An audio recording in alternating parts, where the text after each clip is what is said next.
అని చెప్పేసి అన్నాను. అంటే నేను అది పిలవలేదు. ఇది ఎక్కువ మాలలు వేసుకున్నది. మాలలు వేసుకుని ఇంకా దీన్ని ఇది కూడా కాదన్నాను. ఇది కూడా కాదన్నాను. ఏ దేవుడికి తీసివేయడానికి వివరించడానికి ఏమి లేదు, నాకు వేధింపులు లేదు. కనుక మా ఇంటికాడ 60 అడుగుల నుంచి నేను పైకి వస్తుని నాకు కొలువు ఏసయ్య ఆయన కొలువు నాకన్నా ఏసయ్య కొలువు అన్నా. కనుక నేను లేదు, అలా కూడా నేను వినడం లేదంటే మనకి ఇంకా మైగంలో కానీ నాకు గుర్తు లేదు చెప్పడానికి. కనుక ఇంకా నేను అలాగా అలాగా భజించేసారు నా వెంట వారు. అలా చెప్తుంది మా ఇంటికాడ వెలిచిడి 60 అడుగులున్నా అని చెప్తుంది. ఇంకా భజించేసారు.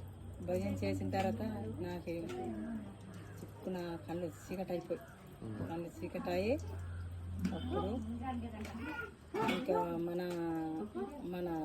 మన ఉగలేదు నాకు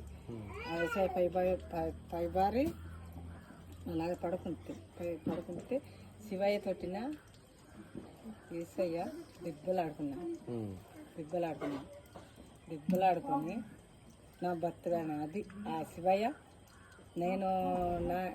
నేను కొలుసుకోవాలి, నా లక్ష్మి అంతే నా ఇష్టమని ఏసయ్య అలా దెబ్బలాడుకుంటే వైజాగ్ ఒకసారి ట్రైనింగ్ కూడా వచ్చింది ఒక అమ్మ, ఒక 2-3 వెలుగు సంస్థ దూరం వాళ్ళ కూడా చెప్తే నిజం అబ్బా చాలా అదృష్టం మంత్రాలు నీవు, మాకే కనిపించడం లేదు, ఏ విషయాలు చెప్పడం లేదు, నీవు ఆదిశక్తిగా మారుతూ నాకు కొలుసుమన్నాడు. మనకి ఏదన్నా నీరసం వచ్చినా బలహీనత వచ్చినా తగ్గిస్తాడు దేవుడు. అలాగే మనకి ఏదైనా సమస్యలు ఉన్నా వాటిలో తగ్గిస్తాడు దేవుడు.